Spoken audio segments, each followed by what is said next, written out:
Sure. Obviously, this isn't a seat gained, it's a seat retained, but for the Liberal Party, does it signify much more than that?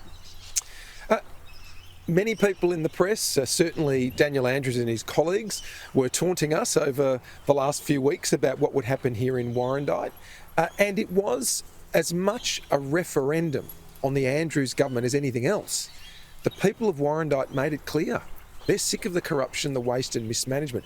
And when you break down the results, one of the most extraordinary outcomes of yesterday's result was that the primary vote for the Liberal Party went up around 10%.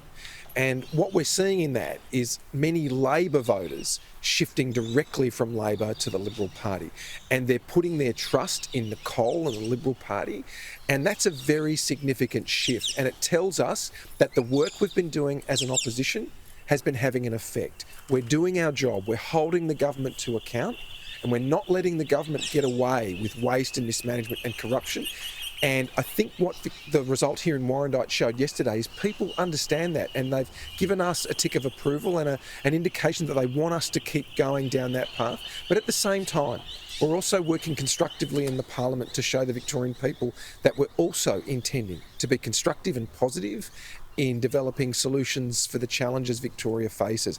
We've talked about and launched recently a tax paper which is designed to look at how we can reduce the cost of living burden on Victorian households and Victorian businesses. So on the one hand, we're applying that scrutiny against a government that deserves it, and we're also being constructive. And yesterday's result was a really good vindication of that the people of Warrandyte are telling us keep going, keep building and keep holding this government to account. Doesn't that increase in primary vote, that equally just comes down to the fact that there was no Labor candidate, doesn't it? I'll tell you why there was no Labor candidate. There was no Labor candidate because Labor was scared to face the people of Warrandyte. They were so scared to face the people of Warrandyte, they turned their backs on the people of Warrandyte. They did the same in Narrowcan earlier in the year, by the way. And let me offer you all a bit of a comparison. Earlier in the year, Anthony Albanese fielded a Labor candidate in the seat of Aston. Daniel Andrews could have done the same thing in Warrandyte, but he chose not to. He hid behind a bushel and he didn't want to face the people of Warrandyte because he knew what was coming. And what happened yesterday was sure enough an indication that the people of Warrandyte, I think speaking for the people of Victoria more broadly, are saying how dissatisfied they are with how our state is being governed.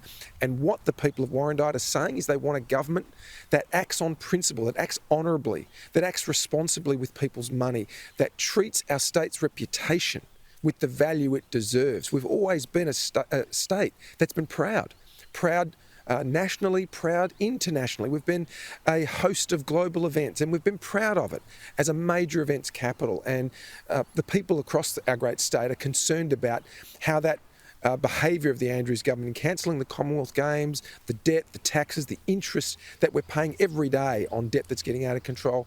These are the reasons Labor didn't field a candidate in Warrandyte. It's not because they didn't have to, it's because they couldn't afford to, because they knew what was coming if they faced the people of Warrandyte.